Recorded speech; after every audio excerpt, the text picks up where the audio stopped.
श्रीमान् वेङ्कटनाथार्यः कविताचिकेसरी वेदान्ताचार्यवर्यो मे सन्निधत्तां सदा हृदि अस्मद्गुरुपरम्परायै நமः. போன ஸ்லோகத்துல இந்த அனுமானம் அப்படின்னு சொன்னாக்க கர்த்தா இல்லாம கூட காரியம் சித்திக்கட்டுமே. கர்மா இல்லாம கர்த்தா இருக்கு, ஏன்னா அகர்மணி பிரயோகங்கள்லாம் இருக்கு. அத மாதிரி கர்த்தா இல்லாமலே காரியம் இருக்கட்டுமே. எதுக்கோசரம் கர்த்தா இருந்தே ஆகணும் அப்படின்னு நியமம் இல்லையே. நீங்க இத மாதிரி கல்பிக்க வேண்டாம், அதனால அனுமானம் சரி என்ன அப்படின்லாம் ஆக்ஷேபம் பண்ணினான். இப்ப அதுக்கு பேர்ல சுவாமி வேற ஒரு கண்டனம் பண்ற அவ அனுமானத்தை. நீ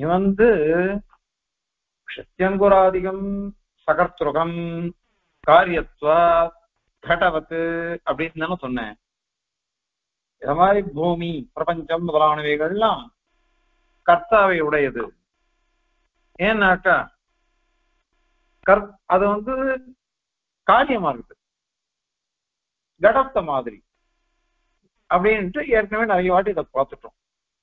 இப்ப இதுல உபாதி அப்படின்னு ஒரு தோஷத்தை சுவாமி சாதிக்கிறார்.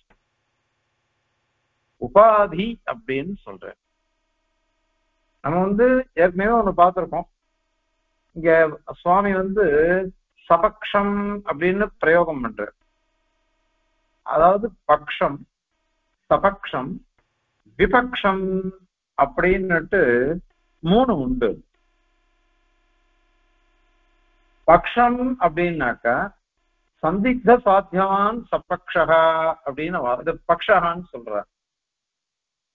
நமக்கு சாதிக்க போறது என்னது? நெருப்பு. அந்த நெருப்பு இருக்கா இல்லையான்னு நமக்கு தெரியாது. ஆனால் புகைய பார்க்கணும். புகைய பார்த்ததுனால நமக்கு சந்தேகம் வருது, இந்த மலையானது நெருப்பை உடையதா இல்லையான்னு சந்தேகம் வந்துருது. ஆனால் புகையை பார்த்துருவே அயம் பர்வதா பண்ணிமான் புதக தூமாத் யதா மகானுசா அப்படின்னு எப்படி மடக்கொள்ளியில இருக்குமோ அந்த மாதிரி இங்கேயும் இருக்கு அப்படின்னு நம்ம சொல்றோம். இதுல பக்ஷம் அப்படின்றது பர்வதம், மலை. மலையில தான் நமக்கு சந்தேகம் வந்தது, அதுல சாதிக்கணும். அதே சபக்ஷம்னாக்க நம்ம எது உதாரணம் காமிக்கிறோமோ அது நிச்சித சாத்தியவான் சபக்ஷா அப்படின்னு நம்ம சொல்றோம். நிச்சித சாத்தியவான் நிச்சயம் பண்ணப்பட்டது.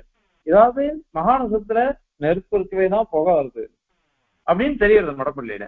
அதனால அதுக்கு சபக்ஷம் அப்படின்னு பேரு. விபக்ஷம் அப்படின்னு ஒண்ணு உண்டு. அங்க என்னன்னாக்க நிச்சித சாத்தியாபாவான் விபக்ஷா நிச்சயம் பண்ணப்பட்டது. ஏன்னா ஒரு பெரிய மதகு இருக்கு, மதகுல நிறைய ஜலம் இருக்குது. அந்த ஜலத்துல வன்னி இல்லை, நெருப்பே கிடையாது. அதனால நமக்கு தெரியும் மதகுல நிச்சயமா கிடையாது. அயம் ரதக மகாகிருத வன்யபாவமான் புதக பிரசத்வா ஜலமயத்வா அதுல ஜலமயமா இருக்குது, அங்க வராது. அதனால இத விபக்ஷம் அப்படின்னு சொல்றோம். இப்ப சொல்றோம். இப்போ இந்த சபக்ஷம் அதுல என்ன தர்மம் இருக்கோ அந்த தர்மம் பட்சத்திலையும் இருக்கணும், பட்சத்திலையும் இருக்கணும். அது இருந்தாதான் உபாதின்னு பேரு. அது இல்லைன்னாக்க உபாதி தோஷம் வந்துடுச்சு அப்படின்னு சொல்றாவ. இப்ப உதாரணத்துக்கு பாருங்க, இப்போ நம்ம என்ன சொன்னோம், பர்வதோ வன்னிமான் தூமாத்துன்னு சொன்னோம். எதா மகானசகான்னு. மகானசத்துல எத்திர தூமகா தத்திர வன்னி அப்படின்னு நமக்கு தெரிஞ்சது. அந்த எத்திர தூமகா தத்திர வன்னின்றது இதுலயும் பர்வதத்திலையும் இருக்கு, மலையிலையும். அதனால அங்க ரெண்டும் ஒன்னா அமைஞ்சு போயிடுத்து, கரெக்டா சரியா நம்ம சாதிச்சுட்டோம். ஆனால் சில இடங்கள்ல அத மாதிரி வராது. இப்ப உதாரணம் நம்ம இதுலயே உதாரணம். இப்போ இங்கேயே இப்ப நீ என்ன சொன்ன, க்ஷித்யங்குராதிகம் சகர்த்திருகம் காரியத்வாத் அப்படின்னு சொல்றேன். இப்ப காரியத்வாதுன்னு சொல்லிட்டு அதனாலதானே அது சாதிக்கிற. அப்போ எதை மாதிரி கடவது அப்படின்னு சபக்ஷம் உதாரணம். உதாரணம் சபக்ஷம் கடத்தை சொல்லியிருக்க. அப்ப அந்த கடத்துல நம்ம என்ன பார்த்துட்டு இருக்கோம் தெரியுமா? கர்த்தாவான புலாளன் சசரீரியா இருக்கான், உடம்போடு கூடினவனா இருக்கான். இதுதான் உபாதி. அந்த இடத்துல அந்த உபாதியானது படக சகர்த்துக காரியத்வா கடவத்துன்னு சொன்னோம். அப்ப படக சகர்த்துக படமானது வஸ்திரமானது கர்த்தாவோட கூடினது. ஏன்? காரியமா இருக்கிறதுனால கடம் மாதிரி. அப்ப சொன்னா சரியா இருக்கு. ஏன் அப்படின்னா கடத்திலையும் சசரீதியா இருக்கக்கூடிய கொசவன் தான் கர்த்தா, படத்துல கூட சசரீதியா இருக்கக்கூடிய உடம்போட கூடின நெசவாளி இருக்கானே அவன் தான் கர்த்தா. இப்போ சசரீரத்துவம் அப்படின்றது ரெண்டு இடத்துலயும் சரியா அமைஞ்சு போயிடுது. சபக்ஷமான உதாரணத்திலையும் பட்சமான படத்திலையும் ரெண்டுத்திலையும் அது இருக்கு சசரீரத்துவம்ன்றது. அதனால அங்க அனுமானம் சரியா இருக்கு. ஆனா இங்க அப்படி இல்லையே. நீ கடத்துல சசரீரமான குடாலதான் ஒத்துன்னு இருக்கோம், நாம பாக்குறோம், பிரத்யமா பாக்குறோம்.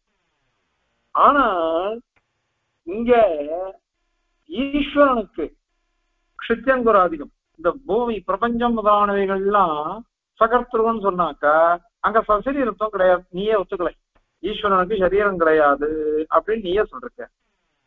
இப்ப சரீரம் கிடையாதுன்னு சொல்லிட்டியானாக்கா அங்க சசரீரத்துவம் உபாதின்னு சொல்லிருக்கோம். அந்த உபாதி இங்க இல்லையே. உதாரணத்துல சபக்ஷத்துல எந்த தர்மம் இருக்கோ அந்த தர்மம் இந்த சாத்தியமா எதுல சாதிக்கிறோம்? பூமி பிரபஞ்சத்துல. அந்த பிரபஞ்சத்திலேயே இருக்கணும். சரீரத்தை உடையவன் கர்த்தாவாக இருப்பான் அப்படின்னு வரணும். அது இல்லை. ஏன்னா ஈஸ்வரனுக்கு சரீரம் இல்லை அப்படின்னு நீ சொல்ற.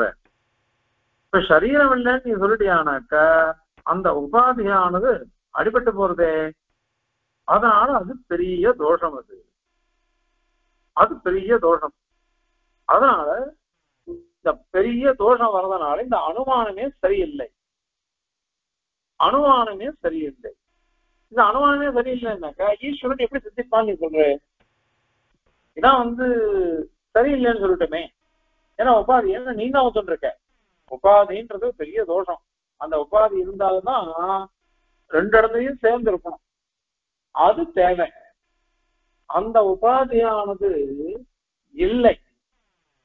உபாதியானது இங்க இல்லை. இல்லாததுனால அது இதையே நிரூபிக்க முடியாது. ஈஸ்வர சித்தியை நிரூபிக்கவே முடியாது. ஈஸ்வர சித்தியே வராது.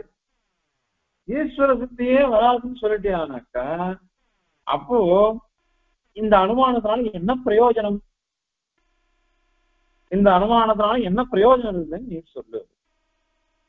அதனால இது இன்னொரு தோஷம். இது இந்த மாதிரி இதுல சப்பிரதிபக்ஷம் அப்படின்னு ஒரு தோஷம் வந்துடுறது. ஏன்னாக்கா உபாதி இல்லைன்னு வச்சுக்கோங்க, சாத்தியமும் இருக்க முடியாது. உபாதி இல்லைன்னாக்கா உபாதினா சசரீரத்துவம்ன்றது உபாதி, உடம்போட கூடினது அப்படின்றது உபாதி. அது இப்ப இங்க இல்லை. ஈஸ்வரனுக்கு அது இல்லை. நீங்க சொல்ற உதாரணத்துல சசரீரத்துவம் இருக்கு. ஆனால் அந்த சாத்தியமான க்ஷித்யங்குராதிகம் அப்படின்னு சொன்ன வரீங்க, அந்த இடத்துல சசரீரத்துவன்றது ஒண்ணு இல்லை. சசரீரத்துவன்றது ஒண்ணு இல்லாததுனால அப்ப ஈஸ்வர அவனு சாத்தியமே சித்திக்காவே. சகர்த்திருகம்ன்றதே வராது. சகர்த்திருகமே வராது அப்படின்னு சொல்லிட்டோம்னாக்கா அது சத்பிரதிபக்ஷம் தோஷம். அவன் சொல்ற சத்பிரதிபக்ஷம் பிரதிபக்ஷம். அந்த பிரதிபக்ஷம் எது? சாத்தியம் சகர்த்திருகம்ன்றது. அதுக்கு விரோதமானது சகர்த்திருகம் இல்லைன்றது. அது நிக்கிறது. அது இருந்ததுன்னாக்கா நீ எதை நீ சொல்ல போற? இப்போ நீ சாதிக்க வந்ததே இப்ப போயிடுத்து, சாதிக்க வந்ததே இங்க போயிடுத்து. அதனால இத இந்த அனுமானம் நீ கஷ்டப்பட்டு பண்றதுனால உனக்கு ஒண்ணுமே சரி வராது. எதுவுமே சரி வராததுனால ஈஸ்வரானுமானமே வேண்டியதில்லை. ஈஸ்வரானுமானமே வேண்டியதில்லை. வேண்டியதில்லைன்றதுனால இந்த இவ்வளோ கஷ்டப்பட்டு நீ அனுமானம் பண்றது எதுக்கு அப்படின்னு கேட்கிறாரு. அதனால இந்த ஈஸ்வரானுமானத்தை கண்டனம் பண்றதுக்கு இந்த ரெண்டு தோஷத்தை சொன்னார். உபாதி, அந்த உபாதியை கொண்டு வரக்கூடிய சப்பிரதிபக்ஷம் அப்படின்ட்டு இன்னொரு தோஷம். அது இந்த ரெண்டு தோஷம் இருக்கிறதுனால இது வேண்டியதில்லை அப்படின்னு சாதிக்கிறார். இந்த தோஷம் கூடாதது. இது ஒண்ணு ஆச்சு. அடுத்தது சரி, இப்படி நீ சொன்னியானாக்கா இன்னொரு ஒரு தோஷம் நாங்க சொல்றோம் அப்படின்னு அவ ஆரம்பிக்கிறான். அவ என்ன ஆரம்பிக்கிறான்னாக்கா, இந்த பக்ஷமும் சபக்ஷமும் ஒன்னே சொல்றியா அல்லது வேற வேறன்னு சொல்றியா? ஒன்னேன்னு சொல்றியா அல்லது வேற வேறன்னு சொல்றியா அப்படின்னுட்டு கேக்குறாரு சுவாமி. அப்படின்னு கேட்கிறாரு. ஒன்னு ஒரே இதுவா பக்ஷமும் சபக்ஷமும் அல்ல வேற வேறையா? அவ கேக்குற மாதிரி அது ஒன்னே அப்படின்னு சொன்னான்னாக்க அப்ப இந்த அனுமானமே தேவையில்லை. அனுமானமே தேவையில்லை. வேற வேறன்னு சொன்னோம்னு வச்சுக்கோங்க, அப்ப அதுல ஒரு பெரிய தோஷம் வருது. வேற வேறன்னு சொன்ன சபக்ஷம் வேற, பக்ஷம் வேற தானே. பக்ஷம்ன்றது மலை, மலையில தான் நாம சொல்றோம் தூமா இருக்கு, அதனால நெருப்பு அனுமானம் பண்றோம், உபயோகிக்கிறோம் அப்படின்னு சொல்றோம். அது பக்ஷம், பர்வதம். உதாரணம் யதா மகானசா இல்ல யதா மகானசம் அப்படின்னு சொன்னோம். மகானசம்ன்றது உதாரணம், அது மடப்பள்ளி. இந்த மடப்பள்ளியும் மலையும் வேற வேறதான், வேற வேறதான். அதனால இதுல இருக்கிற தர்மம் வேற, அதுல இருக்கிற தர்மம் வேற அப்படின்னுட்டு ஆயிடுறதா இல்லையா? அத மாதிரி ஆயிடுறதே. இப்ப வேற வேறதானே, இது வேற வேலையா இருக்கிறதுனால இதுல இருக்கிற தர்மம் வேற, அதுல இருக்கிற தர்மம் வேற தானே. அப்படின்னு சொல்லிட்டு நீ என்ன சொல்லிட்ட அப்படின்னா, இதுல சரீரம் இருக்கு கட திருஷ்டாந்தத்துல, அதே சாத்தியமான சித்தியங்குராதிகம் சகர்த்துருகம்ன்ற இடத்துல சரீரம் இல்லை ஈஸ்வரனுக்கு, அது எப்படி சரியா வரும் அப்படின்னு நீ கேட்ட. இது பக்ஷேதரத்துவம் அப்படின்னு நீ சொல்லணும். பக்ஷ இதரத்துவம், பக்ஷத்தை காட்டிலும் வேறுபட்டது. பக்ஷத்தை காட்டிலும் வேறுபட்டது ஒண்ணு இருக்கா இல்லையா? அந்த இடத்துல இப்ப நீ அதுக்கு நீ என்ன சொல்ற நீ? ஏன்னா வன்னியானது நெருப்பானது மகாநசத்திலே இருக்குது, மகாநசத்திலே இருக்குது. அத மாதிரி பர்வதத்திலையும் இருக்கு. பர்வதத்துல இருக்கிறத நீ சாதிக்க பாக்குற, தூமத்தை கொண்டு மலையில நெருப்பு இருக்கு அப்படின்னு சாதிக்க பாக்குற. அப்போ பக்ஷத்தை காட்டிடும் இந்த உதாரணமான சபக்ஷமான மகாநசம் இருக்கு பாருங்க, அது வேறுபட்டது. அந்த வேறுபட்டதுன்றது தர்மமானது, தர்மமானது எங்க தூமம் இருக்குதோ பர்வதத்துல, அப்போ அவ பர்வதேதரத்துவம் பர்வதத்துல இல்ல பாருங்க. பர்வதேதரத்துவம் பர்வதத்தை காட்டிலும் வேறுபட்டது மகாநசம், பக்ஷத்தை காட்டிலும் வேறுபட்டது மகாநசம் அப்படின்னு சொன்னோம். இப்போ மகாநசத்துல என்ன இருக்கு? பர்வதத்தை காட்டிலும் வேறுபட்டது அப்படின்னு ஒரு தர்மம் இருக்கு. அந்த தர்மம் பர்வதத்தை காட்டிலும் வேறுபட்டதுன்ற தர்மம் பர்வதத்துல கிடையாது. பர்வதம் தான் எங்க பட்சமே. அது பர்வதத்தை காட்டிலும் வேறுபட்டதுன்னு ஒண்ணு இருக்குமா? அது அதுல இருக்காது இல்லையோ? அதுல இல்லாததுனால அங்க உபாதி இல்லை, உபாதி இல்லை. ஏன்னா அந்த உபாதி என்னன்னாக்கா, நீ உதாரணத்துல எப்படி சசரீரத்தம் உபாதின்னு சொன்ன, பட்சத்துல சசரீரத்தம் இல்லை. க்ஷத்ரியங்குராதிகம் இடத்துல சசரீரத்தம் சகர்த்துவம் சொல்லச்ச சசரீரத்தம் இல்லை அப்படின்னு சொன்னேன். இப்ப சசரீரத்தம் சபக்ஷத்துல இருக்கு கடத்துல, ஆனால் பட்சமான இந்த பிரபஞ்சம் முதலானவைகள்ல சசரீரத்தம் இல்லை.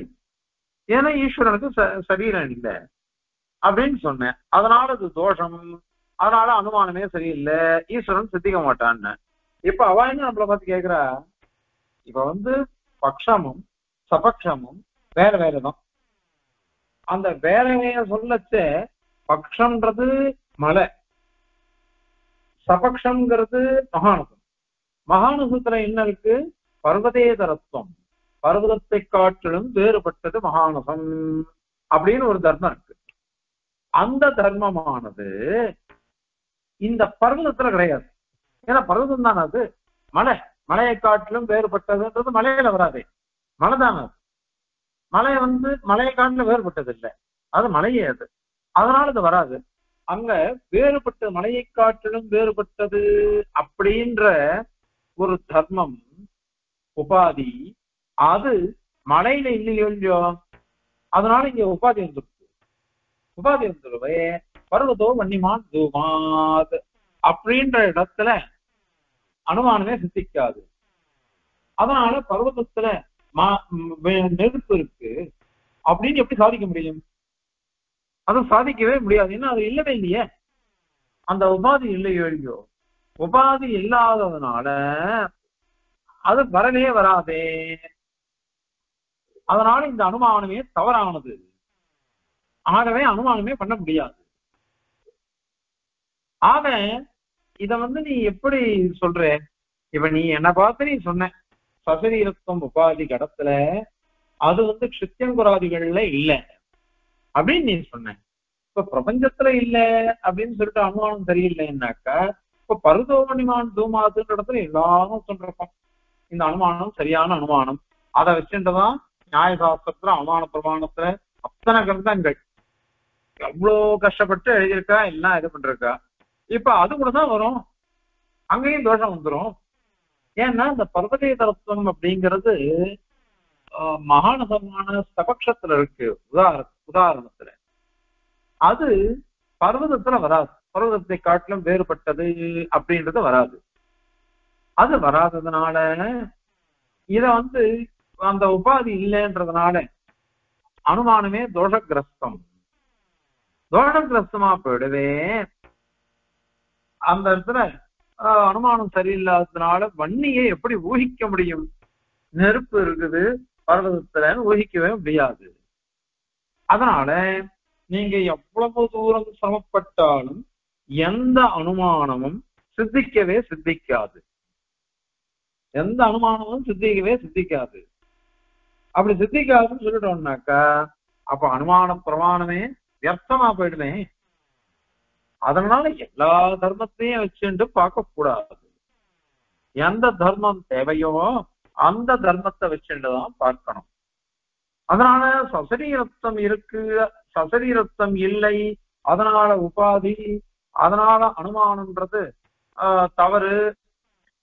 அந்த உபாதி தோழன் எழுதுறதுனால ஈஸ்வர அனுமானமே சரியில்லை, ஈஸ்வரனை சாதிக்கவே முடியாதுன்னு நீங்க சொல்றது தவறு.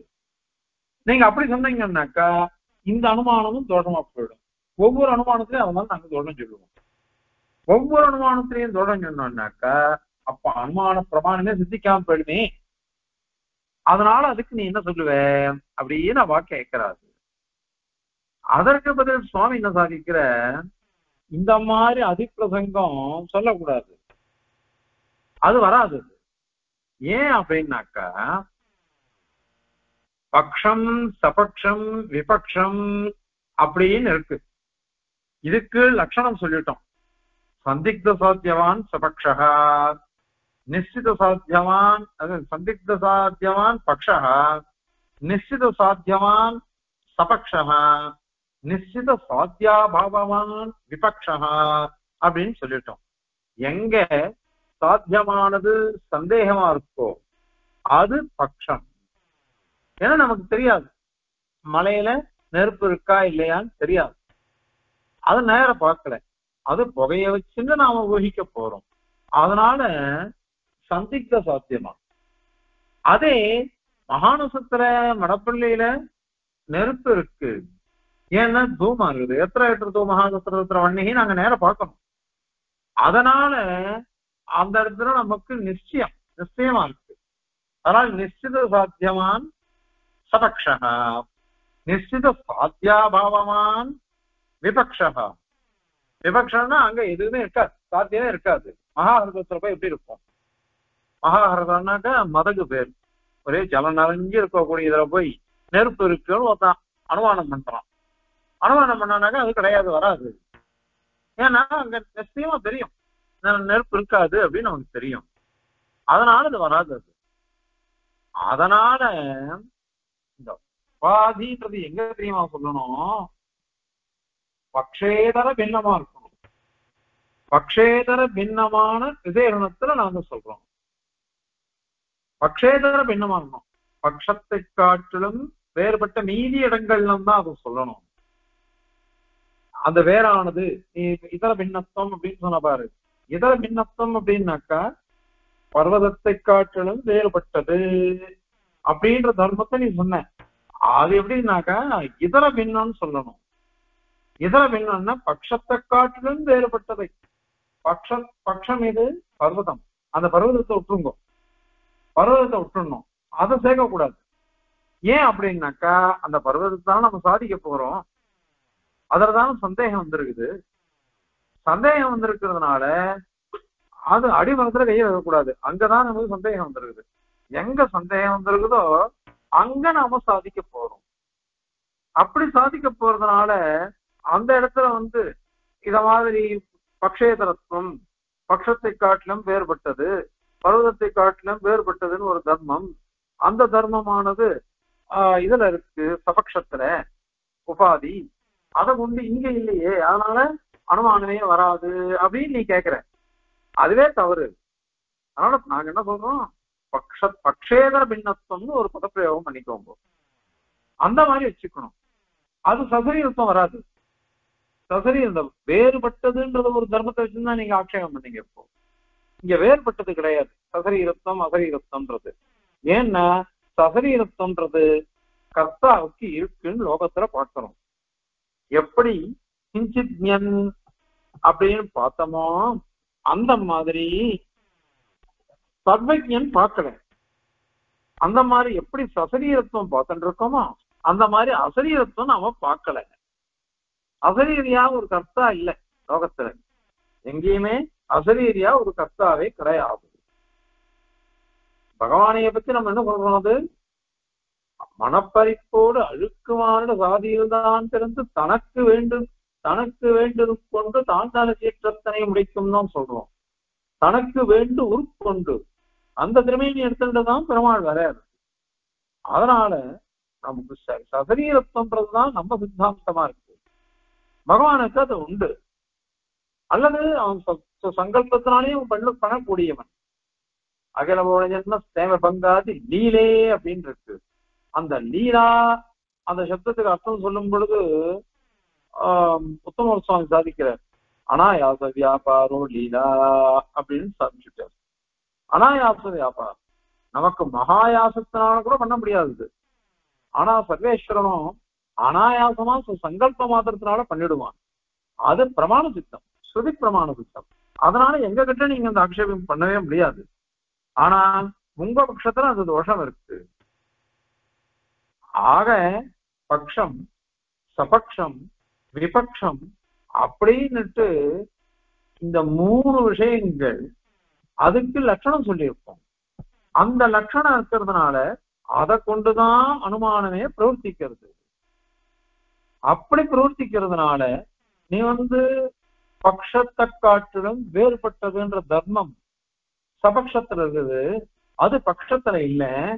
அதனால உபாதி வந்துருத்து, அனுமானமே சித்திக்காது அப்படின்னு நீ சொல்ல முடியாது. அப்படி சொன்னையானாக்க எந்த ஒரு அனுமானமும் லோகத்துல வரவே வராது. ஆக அனுமான பிரமாணமே வராதுன்னு ஆயிடும். ஆகவே நீ சொன்ன ஈஸ்வர அனுமானத்துல சரீரஜன்யத்துவம் அப்படின்றது ஒரு உபாதி. சரீரத்திலிருந்து உற்பத்தி ஆனது, சரீரத்தை கொண்டு உற்பத்தி பண்ணப்பட்டது அப்படின்றது ஒரு உபாதி. அந்த உபாதியானது சபக்ஷமான உதாரணமான கடத்துல இருக்கு. ஆனால் இதுல இல்ல, பட்சமான பிரபஞ்சத்துல இல்ல.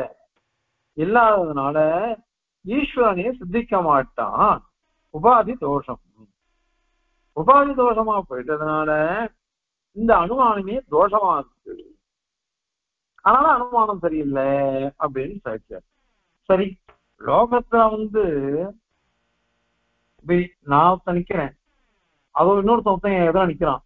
அவனை பார்த்துட்டு நான் என்ன பண்றேன், அந்த உடம்புல ஜீவாத்மா இருக்கான் அப்படின்னு நம்ம அனுமானம் பண்றோம்.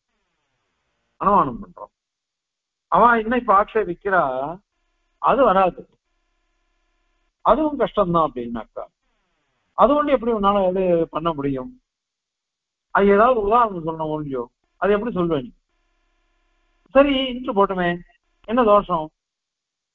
ஸ்ருதியினாலேயே ஜீவாத்மாக்கள் எல்லாம் சித்திக்கிறா, அதுவே எனக்கு பொருள் நாங்க சொல்றோம்.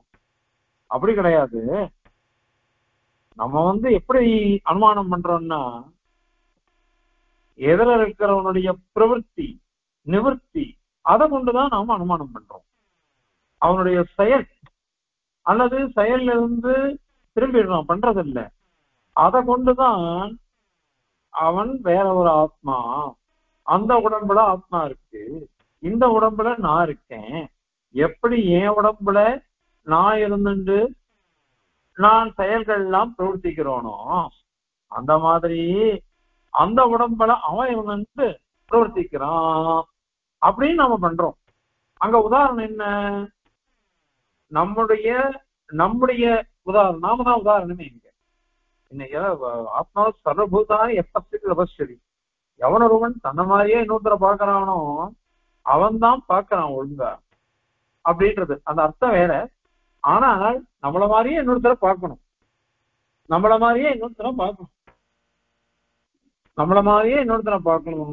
எனக்கு பசி எடுக்கணும், இன்னொருத்தருக்கும் பசி எடுக்குமா எடுக்காதா? அந்த மாதிரி பாருங்க. எனக்கு ஒண்டிதான் பசி, எனக்கு ஒண்டிதான் கஷ்டம், எனக்கு ஒண்டிதான் சுகம்னு பார்க்க கூடாது. அதுக்கு அந்த ஸ்லோகம் வந்தது, ஆத்மா சர்வபூதானி எப்பஸ்தி தபஸ்வரி அப்படின்னு. இப்போ அதே மாதிரிதான் அனுமானம்.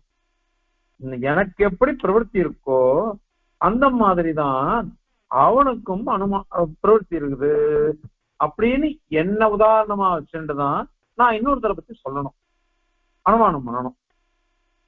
அதுல எப்படி சொல்லணும் அப்படின்னாக்கா,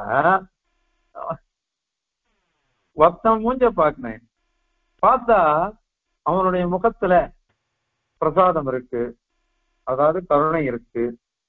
அது மாதிரி இல்ல இன்னொருத்த முகத்துல ஒரே அழுக்கா இருக்கு, முஞ்செல்லாம் சரியாவே இல்லை. அந்த மாதிரி பார்த்துட்டு ஒவ்வொருத்தனும் தன்னை காட்டுல மீதி எல்லா உடம்புலையும் இருக்கக்கூடிய ஆத்மாவை, அவனுடைய சுகதுக்கங்களை எல்லாத்தையும் தெரிஞ்சுண்டு அதுக்கு அனுகுணமா விவகரிக்கிறோம் லோகத்துல. இதுதான் லோகத்துல இருக்கு. அப்போ இதெல்லாம் சொல்றேன், இச்சா அத்வேத பிரயத்ன சுகதுக்க ஞானானி ஆத்மனோ லிங்கம் அப்படின்னுட்டு கௌதமன் சொல்றார். இச்சை, ஆசை, கோபம், பிரயத்னம், சுகம், துக்கம், ஞானம், இவைகள் தான் ஒரு ஆத்மாவுக்கு அடையாளம் அப்படின்னு கௌதமர் சொல்றார். அப்போ நான் அப்படின்னு சொல்லச்சு அகம் அப்படின்னு சொல்றோம். அப்ப என்ன இவா கேட்கிறா, நமக்கு பிரதீதி விஷயம் என்ன வருது, அகம்னு நமக்கு வருது. இன்னொருத்தனை பண்ணச்ச எப்படி சொல்றோம், இன்னொருத்தனை சொல்லச்ச அகம் நான் சொல்லுவோம், அகம்னு சொல்ல மாட்டோமே. அப்ப என்ன சொல்லுவோம் அப்படின்னாக்கா துவம் அப்படின்னு சொல்லுவோம். எழுதிட்டு போட்டோம். இந்த மாதிரி நாம பிரவர்த்திக்கிறோம். அதனால இப்போ இன்னொரு ஆத்மாவை அனுமானம் பண்ணுறோம். அப்போ அனுமானத்தை நீ ஒத்துக்கலேன்னு வச்சுக்கோ, நான் அகம்னு நான் என்ன பண்ணிட்டு இருக்கேன், அந்த அகன்ற தர்மம் இன்னொரு ஆத்மா கிட்ட இல்லையா? இல்லையா? இல்லையே. உதாரணம், நான் என்கிட்ட நான் என்ன சொல்றேன், அகம் அப்படின்னு சொன்னேன். அகம் சொல்லிட்டுதான் நான் என்ன சொல்லிக்கிறேன். என்ன வச்சுட்டுதான் நான் இன்னொரு ஆத்மாவையே இது பண்றேன், அனுமானம் பண்றேன். அப்போ நான் என்ன சொல்றேன், என்ன அகம்னு சொன்னனே தவிர்த்து இன்னொருத்தனை அகம்னு சொல்றது இல்ல. துவம் யுஷ்மத் சப்தத்தை கொண்டு அங்க பிரவர்த்தி வருது. யுஷ்மத் சப்தம் துவம் பவான் அப்படின்னு தான் சொல்றோம் இங்க. அதே நமக்கு வரச்சே நாம என்ன சொல்றோம், அகம்னு தான் சொல்றோம். இப்ப இந்த இடத்துல உபாதி இருக்குதா இல்லையா? இங்க உபாதி இருக்குதே, எந்த அகம் இருக்குது உதாரணத்துல. ஏன் அவனுக்கு அகம் வரலையே, இன்னொருத்தனுக்கு நான் சொல்லச்ச துவமப்பி அசி சரீரே பவான் அஸ்தி அப்படின்னு சொல்றோம். உடம்புல நீ இருக்க. ஏன் என் உடம்புல நான் எப்படி பிரவர்த்தி எல்லாம் பண்றனோ அந்த மாதிரி உன் உடம்புல நீ எல்லாம் பண்ணிட்டு இருக்க அப்படின்னு சொல்றோம். அந்த இடத்துல உன் உடம்பு நீ அப்படின்னு தான் சொன்னோம். ஏன் என் உடம்பு நான் அப்படின்னு அவனு நாம சொல்றது இல்லையே. இப்ப இந்த இடத்துல உபாதி விரோதம் வருது. அதற்கு என்ன பதில் சொல்ல போறேன்? உபாதி இருக்குது, அப்ப அனுமானமே வராதே. அது அந்த அனுமானம் நீ வராதுன்னு சொல்லிட்டியானாக்கா அப்ப லோக விவகாரங்களே வராது. பாஷகாரர் சாய்க்கிற ஜிக்ஞாசாதிகரணத்துல நம்ம ஒரு ஆச்சாரியரை சேவிக்கிறோம். ஆச்சாரியரை சேவிக்கும் பொழுது அவர் ஆச்சாரியரா இருக்கணும் எனக்கு அப்படின்னு வரிக்கிறோம். வரிக்கச்ச எப்படி வரிக்கிறோம், அந்த ஆச்சாரியருடைய ஆச்சாரிய ஞானவத்தாம் அனுமாய அப்படிங்கிற எம்பெருமானார். ஆச்சாரியருடைய ஞானவத்தம், அவர் எவ்வளவு ஞானம் இருக்கு அப்படின்னு நம்ம அனுமானம் பண்றோம். எப்படி அனுமானம் பண்ணணும், அந்த சுவாமியினுடைய காலக்ஷேப ரீதி, அந்த சுவாமியினுடைய சிஷ்யாவுடைய பிரபாவம், அந்த சுவாமி சாதிச்ச அபூர்வ கிரந்தங்கள், இதை எல்லாத்தையும் தெரிஞ்சுட்டு அனுமானம் பண்றோம். இவர் பெரிய மகாபண்டிதர், இப்படிப்பட்ட ஆச்சாரியர்கிட்ட போய் நான் சேவிக்கிறது எனக்கு பாக்கியம் அப்படின்னு அனுமானம் பண்ணிதான் நம்ம போறோம். அதனால இப்போ இந்த லோகத்துல அனுமானம் இருக்கா இல்லையா? ஆனால் அவரை பத்தி நான் மூணாவது பத்தி சொல்லச்சேன் சஹா அப்படின்னு சொல்றேன். எதிர இருக்கிற பத்தி சொல்லச்சேன் துவம் அப்படின்னு சொல்றேன். என்ன பத்தி சொல்லச்ச அகம்னு சொல்றேன். இப்ப அகம் துவம் சஹா அப்படின்னுட்டு மாத்தி சொல்றோமா இல்லையா? இந்த இடத்துல உபாதி பூர்த்தே. அதனால இப்ப அனுமானமே வராதுன்னு ஆயிடும். அனுமானம் வரலன்னாக்க குரு சிஷ்யபாவமே வராதே. குரு சிஷ்யபாவமே வராதே, அதெல்லாம் வராது அப்படின்றதுனால இது நீ ஈஸ்வரனுக்கு அனுமானம் வராதுன்னு இப்ப சொல்லிட்டேன். அங்க சசரீரத்துவம் கடத்துல ஈஸ்வரன் இந்த பிரபஞ்சத்திலேயோ அசரீரத்துவம் உன்னுடைய அனுமானத்தினால வருது.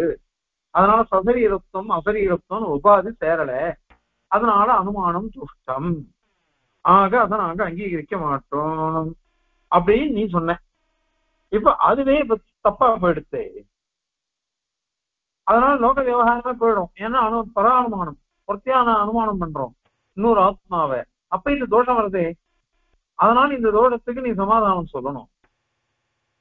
அதனால நீ ஈஸ்வரன் வேதத்தினாலதான் சித்திப்பான் அப்படின்னு நீ சொல்றதெல்லாம் வெறும் ஆக்ரகத்தினால சொல்ற, ஆக்ரகத்தினாலதான் சொல்ற நீ. அதனால நீ என்ன பதில் சொல்லுவ அப்படின்னாக்கா இது வாஸ்தவம் தான். நீ சொல்றது ரொம்ப சரி. என்ன சரி அப்படின்னாக்கா என்னுடைய சரீர திருஷ்டாந்தத்தை வச்சுட்டு பொர்த்தியாருடைய சரீரத்தை, அந்த சரீரத்தை வச்சுட்டு அவனை அனுமானம் பண்றது. அதில் கூட என்னுடைய சுகதுக்கம் எப்படி இருக்குமோ அவனுக்கு தானே இருக்கும். தாரதமியம் இருக்கலாமே தவிர்த்து சுகதுக்கங்கள்ல தாரதமியம் இருக்கலாம். ஆனால் இந்த சுகம் துக்கம்ன்றது உண்மைதானே, அந்த அனுமானம் எல்லாம் சரியா வருது. அத இது சர்வ சாட்சியமா இருக்குது. எல்லாரும் நேர பாக்குறோம், எல்லாம் நேர பார்த்துட்டு இருக்கோம். நேர பார்த்துட்டு இருக்கிறதுனால அந்த இடத்துல இந்த உபாதியை சொல்ல முடியாது. நேர பார்த்துட்டு இருக்கோம். நான், அவன், அவள், நீ அப்படின்னு லோகத்துல நம்ம பிரவர்த்திக்கிறோம். இந்த பிரவೃತ್ತಿயானது பிரத்யக்ஷ பிரமாணத்தினால நம்ம எல்லாத்தையும் பார்த்துட்டு இருக்கோம். அதை கொண்டு நாம ஊகிக்கிறோம் ஊகிக்கிறோம். அதனால இந்த இடத்துல சரியா போகுது. அங்க உபாதி சொல்ல முடியாது. அகம் தொம் வந்துருத்து, அதனால உபாதி விரோதம் அனுமானமே பண்ண முடியாது அப்படின்னு கேட்க முடியாது. ஏன் அப்படின்னாக்கா அந்த இடத்துல ஆத்ம சாட்சி நேரம் நம்ம பார்க்கிறோம். நேரம் பார்க்கறதுனால அந்த இடத்துல இந்த கேள்வி வராது. அதனால இது என்னுடைய உடம்ப வச்சுட்டு திருஷ்டாந்தம் காமிச்சு, என்ன திருஷ்டாந்தம் காமிச்சு, பிரத்யாருடைய உடம்ப வச்சு அவனுடைய செயல்களை வச்சு அவனை நாம சாதிக்கிறோம். அதனால அந்த இடத்துல தோஷம் இல்லை. ஆனா இந்த மாதிரி ஈஸ்வரனை இது பண்ணோம் அப்படின்னு நீ சொன்னேன்னு வச்சுக்கோங்க, அப்ப என்ன ஆகும்? என்ன மாதிரியே ஒரு ஈஸ்வரன், நான் எப்படி ஒரு சேதனனோ, நான் எப்படி ஒரு சுகதுக்கத்தை அனுபவிக்கிறவனோ அந்த மாதிரி ஈஸ்வரன் அப்படின்னு ஒரு சேதனன் ஆயிடும். என்ன விலட்சணம் வராது. நீன நம்மள மாதிரி ஒரு சேதனனை வச்சுன்னு சொன்னேன், ஒரு கடத்துக்கு குலாளன் கர்த்தாவா இருக்கான், அவனை கொண்டு பண்றேன்னு சொன்னேன். இப்போ நீ சொன்ன வாதத்திலேயே நீயே மாட்டின்ட்ட. இப்போ நீன்னு சொன்ன என்ன வச்சுட்டு எதிர இருக்கவன நான் அனுமானம் பண்றேன்னு சொன்னேன். அப்போ நம்ம ரெண்டு பேரும் ஒரே மனுஷா ஒரே ஜீவன், ஜீவராசிகள்லயே நாம் இருப்போம். அதனால என்னுடைய சுகதுக்கம் உன்னுடைய சுகதுக்கம், ஏன் உடம்பு ஓ உடம்பு, நான் குண்டா இருக்கேன் நீ ஒல்லியா இருக்க, நான் அறிவழியா இருக்கேன் நீ அறிவாளியா இருக்க, இப்படி நம்ம பார்க்கணும். அதெல்லாம் இது எல்லாமே ஜீவராசிகளுக்குள்ளேயே இருக்கு. நீ சொல்ற மாதிரி வச்சுட்டோம்னாக்கா ஈஸ்வரன் கூட அவன் சிந்திச்சாக்கா எப்படி ஒரு சேதனன் ஜீவன் இருக்கணும் அந்த மாதிரிதான் ஈஸ்வரன் ஆயிடும். அப்போ இந்த சசரீரத்தும் தேவையா போயிடும்.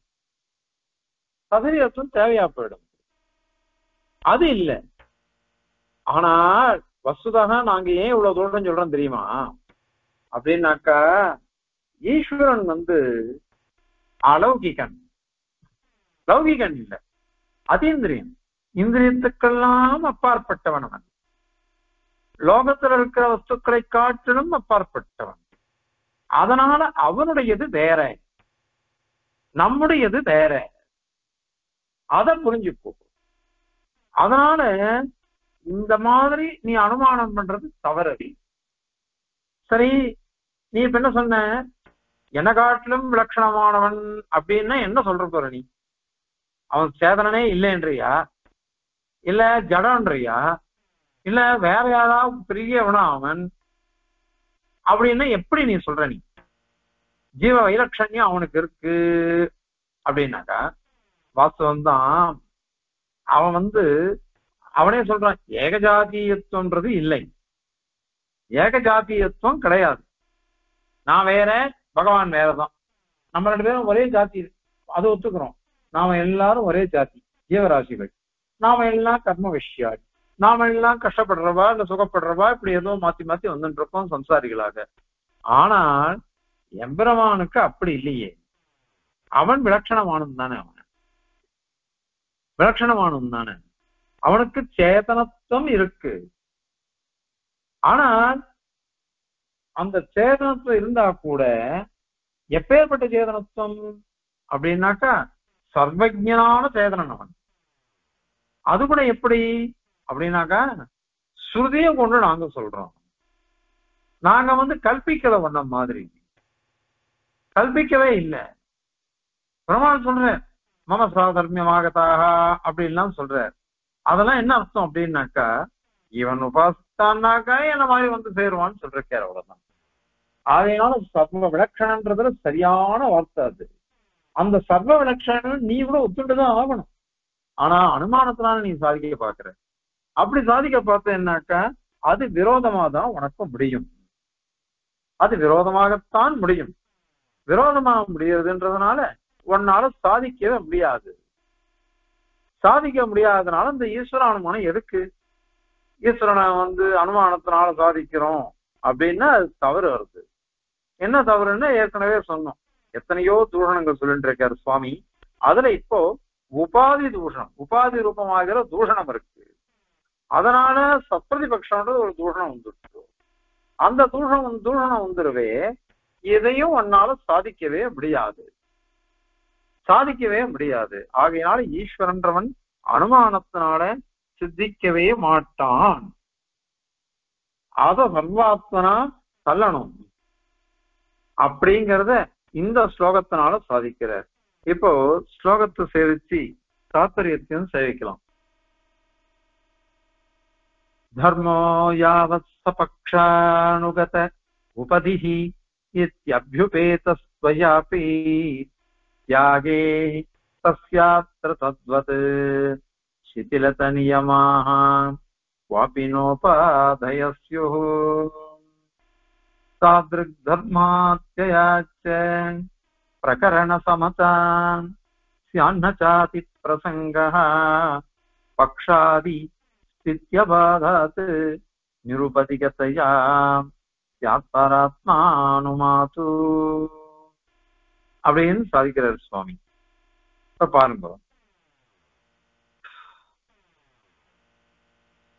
யாவத் சபக்ஷானுகதः யாவத்சு, அதாவது அனைத்து சபக்ஷேஷு நிச்சித சாத்தியவான்களான சபக்ஷங்கள்ல, அதாவது கடம் மகானசம் முதலான உதாரணங்கள்ல அனுகதா அனுவர்த்திச்சுட்டே எப்பொழுதும் தொடர்ந்து இருக்கக்கூடிய தர்மம், தர்மமானது உபதி, அது உபாதி. இது துவயாபி நையாயிகனால கூட அபியுபேத அங்கீகரிக்கப்பட்டது. அதாவது இப்ப சொன்னோம் பாருங்க, மகானசம், மகானசத்துல என்ன இருக்கு, எத்திர எத்திர தூமகா தத்திர தத்திர வன்னிகி அப்படின்னு ஒரு வியாப்தி இருக்கும் இல்லையோ, அந்த தர்மமானது பர்வதத்திலேயே இருக்கு. எத்திர எத்திர தூமகா தத்திர தத்திர வன்னிகி அப்படின்னு இருக்கு. அதனால சபக்ஷத்துல இருக்கக்கூடியது அது உபாதி, அது பட்சத்திலேயே இருக்கணும். உதாரணத்துல இருக்கக்கூடியது பட்சத்திலேயே இருக்கணும் அப்படின்னு நீ தான் உபாதி லட்சணம் சொல்லச்சு சொல்லியிருக்க, நீ தான் அது சொல்லியிருக்க.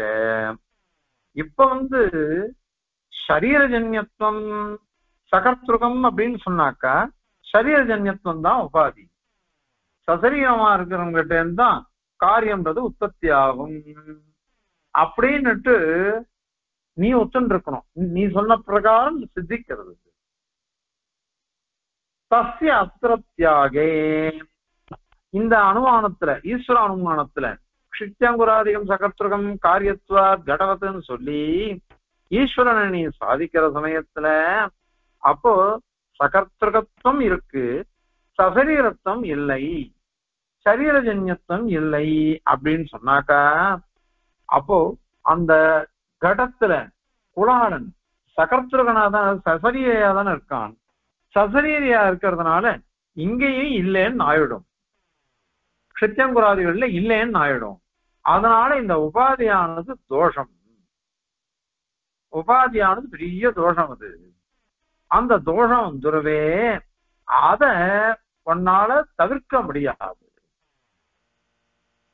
அதனால இது தோஷம் அது அப்படின்னு சொன்னோம். அதுக்கப்புறம் என்ன சொன்னாவ, அத்தர அஸ்தித்யாக இந்த மாதிரி இது பண்ணணும்னாக்கா எங்கேயுமே சிதிலித நயாக இல்ல சிதிலித நியமாக எல்லா இதுவும் நியமங்களும் தள்ளப்பட்டதா எடுத்து எல்லாத்தையும் விட்டுட்ட. நீ எல்லாம் விட்டுட்டேன்னாக்கா அப்போ நியமங்கள்லாம் போயிடுத்து, நியமங்கள்லாம் போயிடுத்துனாக்கா உபாதியே வராது, எல்லாமே தோஷம்னு ஆயிடும். உபாதைய உபாதி தோஷம் குவாபி நஸ்யு, தோஷங்களே இருக்காது. அப்ப என்ன ஆகும் தெரியுமா, அதுக்கு உதாரணம் ஒண்ணு சொல்றாரு கொத்திமங்கலம் சுவாமி, ஏற்கனவே அது முன்னாடி வந்திருக்கு. இந்த மனுஷாளுடைய மண்டவோடு இருக்கு பாருங்க, அது கூட சுத்தம், மண்டவோடு கூட சுத்தம். ஏன் தெரியுமா, பிராணிக்கு அங்கம், ஒரு பிராணிக்கு அங்கம் தானே அது. அதுக்கு உதாரணம் சங்கவது அப்படின்னும். சங்கம் எப்படி, சங்கம்ன்றதே ஒரு பிராணிக்கு அங்கம்தான். அந்த சங்கம் எப்படி சுத்தமானதோ அந்த மாதிரி ஒரு மனுஷனுடைய தலை மண்ட ஒரு அது கீழே வந்து கிடக்குறது, அது சுத்தமானது அப்படின்னு ஒருத்தன் அனுமானம் பண்றான். ஆனால் இங்க தோஷம் இது, சங்கத்துல பவித்திரத்துவம் உபாதி, ஏன்னா பெருமாள் உபயோகப்படுத்தினது, அதனால அது பரமசுத்தமானது. அது உபாதி. அது அந்த உபாதியானது இந்த மண்ட ஓட்டுல கிடையாது. இல்லையோ, பிராணி அங்கம்ன்றது ரெண்டுத்துக்கும் இருக்கு. பிராணிக்கு அங்கமா இருக்கிறதுன்றது சங்கத்துக்கும் இருக்கு, அந்த மண்ட ஓட்டுக்கும் இருக்கு. ஆனா பவித்திரத்துவம் அப்படின்றது ரெண்டுத்துக்கும் இல்லை, சங்கத்துக்கு ஒண்டிதான் இருக்கு. அதனால அந்த இடத்துல தோஷம் வந்துடும். ஐயோ என்ன தோஷம் வந்துருது அப்படின்னாக்கா, தர்மசாஸ்திரம் சொல்றது அது பிராயசித்தம் ஸ்பிருஷ்டுவ நரசிரோஸ்தியாதி சவாச ஜலமாவிஷேத் அப்படின்னு இருக்கு.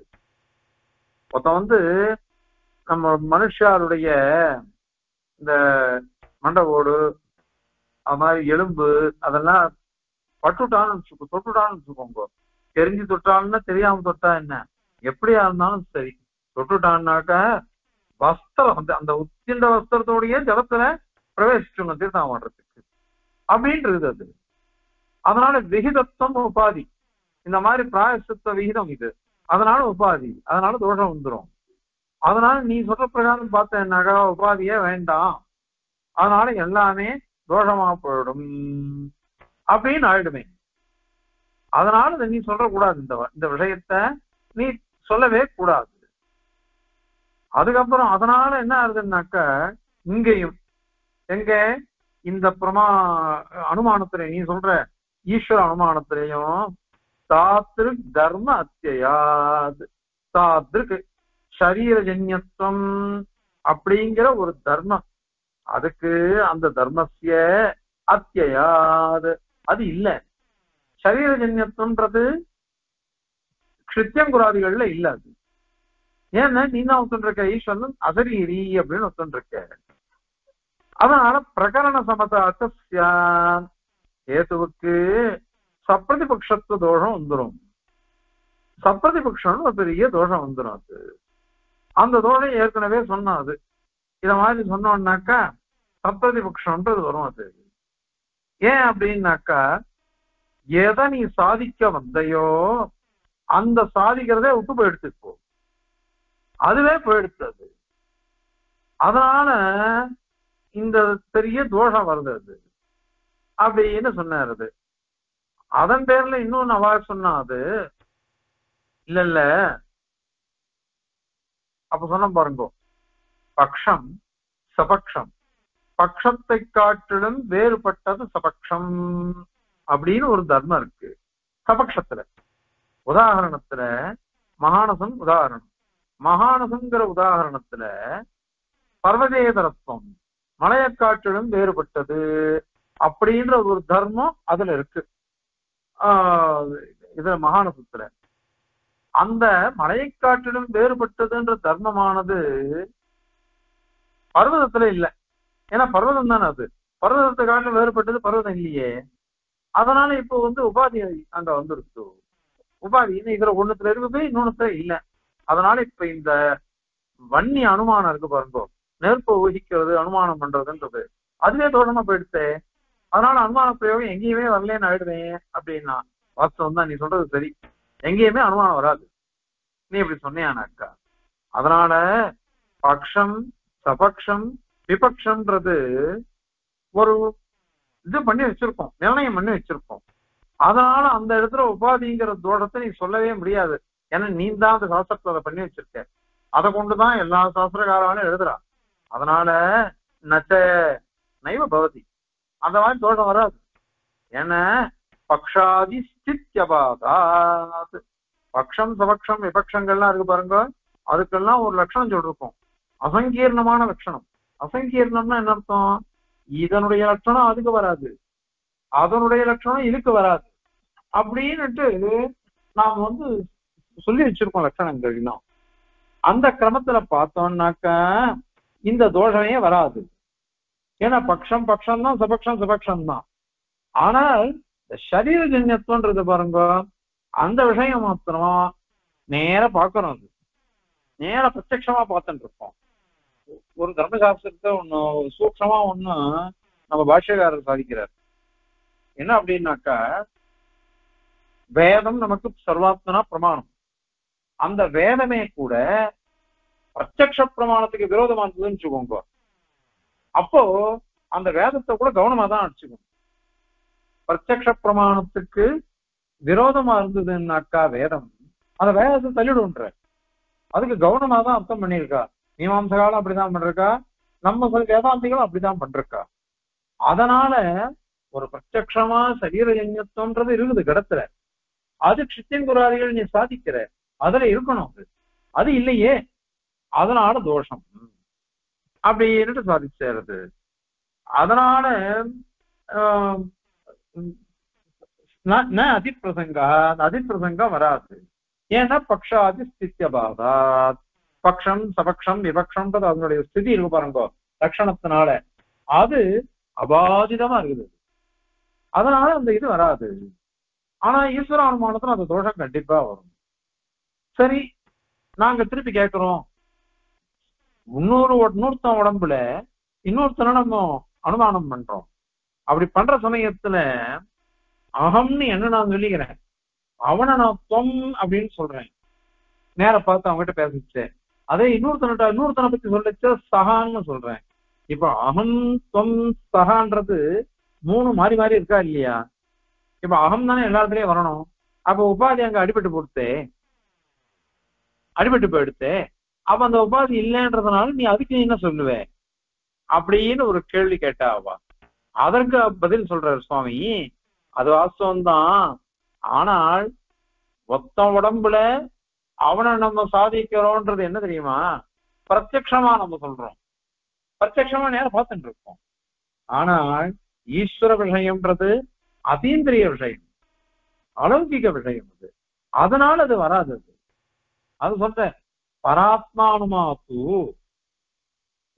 இன்னொருத்தனுடைய சரீரத்துல அதுல ஒரு ஜீவன் இருக்கான்னு அனுமானம் பண்றது இருக்குதே, அது நிருபதிகத்தையா, அங்க உபாதி எல்லாம் கிடையாது.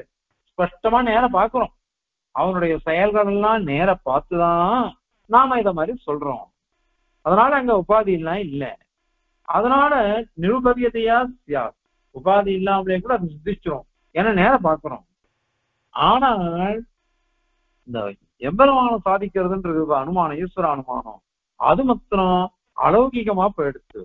அலௌகிகமான விஷயத்துல போய் நீ பிரத்யக்ஷத்தை வச்சுட்டு சாதிச்சேன்னாக்கா, எதை பிரத்யக்ஷத்துல பார்த்தோமோ அதை வச்சுட்டுதான் அங்க நம்ம சொல்ல முடியும். பிரத்யக்ஷமா நான் பாக்குறது சசரீரியா இருந்துட்டுதான் குலாளன் கடத்த பண்றான். அந்த சசரீரத்துவன்றது ஈஸ்வரனுக்கு இங்க சித்திக்கல.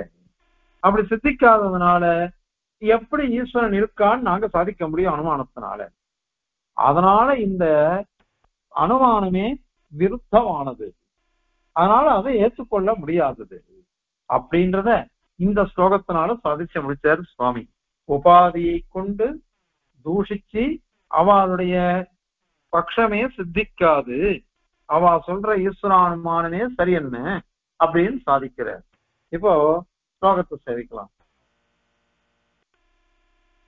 தர்மோ யாவத் சபக்ஷானுகத உபதிஹி இத்யப்யுபேதஸ்வயாபி யாகே தஸ்யாத்ர தத்வத் சிதிலத நியமாஹ க்வாபி நோபாதயஸ்யுः தாத்ருக் தர்மாத்யயாச்ச பிரகரண சமதா ஸ்யான்னசாதி பிரசங்கः பக்ஷாதி ஸ்தித்யபாதாத் நிருபதிகதயா ஸ்யாத்பராத்மானுமாது.